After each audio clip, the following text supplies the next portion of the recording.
National community, the whole international community, will be united in condemning what they've done and making sure that they're not in a position to do it again. Governments everywhere are dazed by the destruction. From Iran, Syria, China, Ghana, words of condemnation. And from Cuba and South Africa, offers of humanitarian aid. And whilst the Bush administration may have incurred increasing wrath, especially in the Muslim world, the question remains, if America is this vulnerable, is anyone safe? Geeta Gurumurthy, BBC News. Now, more on the latest building collapse in New York. You might have heard a few moments ago, I was talking about the Salomon Brothers building collapsing. And indeed it has. Apparently that's only a few hundred yards away from where the World Trade Center towers were. And it seems that this was not a result of a new attack. It was because the building had been weakened during this morning's attacks. We'll probably find out more now about that from our correspondent, Jane Standley. Jane, what more can you tell us about the Salomon Brothers building and its collapse? Well, only really what you already know. Details are very, very sketchy. There's almost a sense downtown in New York behind me, down by the World Trade Centers, of just an area completely closed off as the rescue workers try to do their job. But this isn't the first building that has suffered as a result. We know that part of the Marriott Hotel next to the World Trade Center also collapsed as a result of this huge amount of falling debris from 110 floors of the two twin towers of the World Trade Center. As you can see behind me, the Trade Center appears to be still burning. We see these huge clouds of smoke and ash, and we know that behind that there's an empty piece of what was a very familiar New York skyline, a symbol of the financial prosperity of this city, but completely disappeared now, and New York is still unable to take on board what has happened to them today. Presumably there were very few people in the Salomon building when it collapsed. I mean, there were, I suppose, fears of possible further collapses around the area.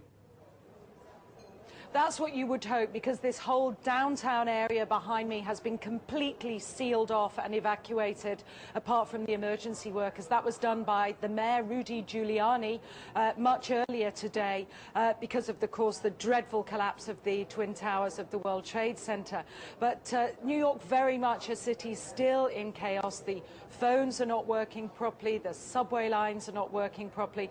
And we know that down there near the World Trade Center there are 3 schools that are being turned into triage centers for emergency treatment. And I know that over in New York Harbor, where the famous Statue of Liberty is, there's a field hospital where 1,500 people are being treated. And we have heard, though it's unconfirmed as yet, that 100 New York City police officers have been taken there as well for treatment. But we do need to confirm those figures for the officers. It's now, what, some 8 hours since the attacks. Is there any estimate yet available of the number of casualties in the World Trade Center? I think we can only go at this point with the words expressed by the mayor of New York, Rudy Giuliani, that it's too frightening to think how many there could be. We know that it's about almost 300 people on the airliners that were used in these attacks. But you've got to remember, this was 9 o'clock in the morning on a Tuesday morning. It's busy in downtown Manhattan, in the financial district then. The World Trade Center itself has 50,000 workers. There are tens of thousands of tourists who go up there every day. The figures are almost too frightening to contemplate. You can understand why nobody yet wants to put a figure on them. Listening to the mayor, Rudy Giuliani, a bit earlier, one of his messages was, business as usual. We won't let this get us down. But presumably, a lot of Manhattan people must have fled the city to Long Island to get away from possible further attacks. Well, a lot of people were certainly trying to, but you remember that very early on, all the bridges and tunnels to the city, as well as the airports, were closed. New York was sealed, essentially. Now, we do know that the Long Island Railroad has begun running again to get people out of the city if they can, and people who can't manage to get out and perhaps lived in that area, they're being offered accommodation in empty school buildings. But certainly I saw earlier on today huge crowds of people desperately trying to walk up Upper Manhattan to get as far away as possible. I think nobody really knows how to go or where to go, and you have to remember, even now, I don't think people can it can sink in to people what's happened. We haven't for the past hour or so heard much from the people of Manhattan. You're with them there. I mean, what are they saying tonight after this catastrophic attack? As I said, many just cannot believe this has happened, and I've seen, you know, big burly men and women with tears in their eyes today, shaking their heads, wondering what on earth is going on. There was a sense of panic. Our reports from the scene were of people just absolutely horrified, and I've already seen some photographs of that a man took down in the downtown area, and it looks like the aftermath of a huge atom bomb or something, just full of debris and of like a white carpeting of snow from all the dust and rubbish that had fallen.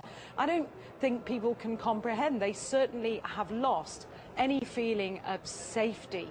There's still a great pride in the city. People are determined to fight back, but a great sense of shock and loss. People keep looking at the sky, for example, where you can see the plume of smoke, and say, when that's gone, it won't be there anymore. Our Twin Towers won't be there.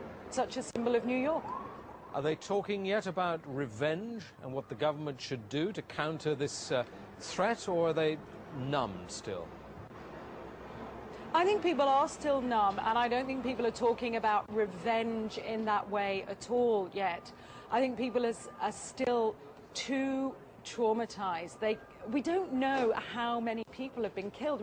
We can't even put a figure. I think when you talk to people on they daren't even say how many people might have been killed and injured. And I think that feeling, until the idea of the devastation, people don't really know what to say or what to think. I think they feel the bubble of their security as being in America has definitely been popped. This city and this country will not be the same. But they don't really know where to turn. That's the very sad thing. I think there's going to be a lot of very, very traumatized people that has hit them very, very hard.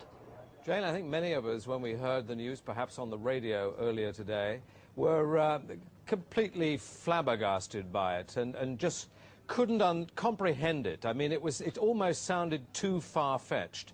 I was wondering what it's felt like for you being in Manhattan. Well, unfortunately, I think we've lost the line with Jane Standley in Manhattan. Perhaps we can rejoin her and follow that up later.